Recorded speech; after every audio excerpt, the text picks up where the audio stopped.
Yo, what's up? It's your boy Marvin, Food Fidelity. We're making oxtail Southern and Smother style. Let's do it. Yo, what's up? It's your boy Marvin, Food Fidelity. We're making oxtails today, Southern style with a twist. And you know me, I can't just make basic. I gotta change it up a little bit, add a little extra pizzazz to it. So we're gonna braise these oxtails in apple cider. Jam it with the fall flavor, cider, and it wouldn't be Southern without the Worcestershire Sauce, as well as a few other ingredients. And so this is going to be a deep flavored, Southern comfort style oxtail dish. The gravy is going to be on point. We're going to serve it over some rice. Simple oxtail stew over rice with a lot of gravy. Rich, comforting, perfect for a fall night or even winter, depending on the temperature wherever you're located. Let's get to it. I started by washing and then seasoning. I season with garlic powder, onion powder, salt, paprika, pepper, and then add some Worcestershire sauce to marinate along with some of the bell peppers and onions that I do overnight. I like to add a Sofrito, which is a Caribbean thing. It's not something that you see in a lot of Southern smothered oxtail recipes, but it's a nice flavor base that adds a lot of depth to oxtails. And so it's basically garlic, onions, peppers, celery, and tomatoes with salt and pepper blended together and then added to the stew as a base flavor. I like to brown the oxtail on all sides. I leave the reserve marinade for later use. I'm going to add back later. But I try to get these a nice good browning on all the sides and then remove them. And all those brown bits I'm going to soak up later. But I'm going to add flour, kind of making sort of a roux, so it's roux-ish, just to kind of give it that gravy consistency for later.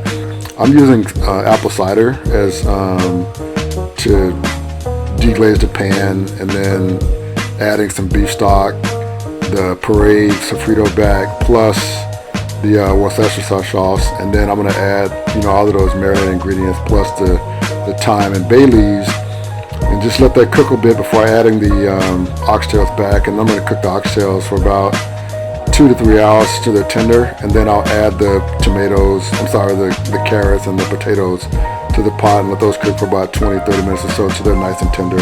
Once I get everything cooked, I'm going to serve the gravy from the oxtail over rice, and then top that mix with the tender, delicious, succulent oxtails that you see me layering in right here.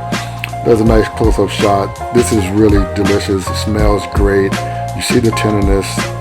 Oh my goodness. You see it. Oh my goodness, my goodness, my goodness. Yes, this is delicious. You're going to love this dish.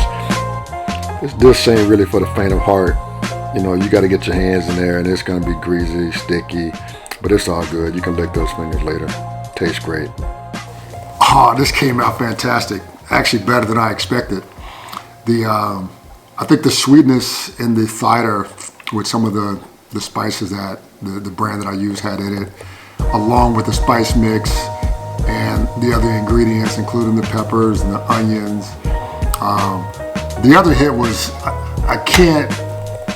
I'd be remiss if I didn't mention the San Marzano tomatoes. I use that to kind of make a tomato sauce using kind of the holy trinity from New Orleans cooking. The peppers, onions, celery, and garlic. Kind of Sofrito meets holy trinity was kind of what I was aiming for. Wanted something a little more complex than a tomato paste, and it worked, it delivered.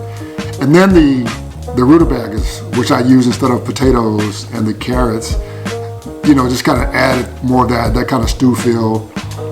This really works. I think you're gonna love this dish. Definitely try it.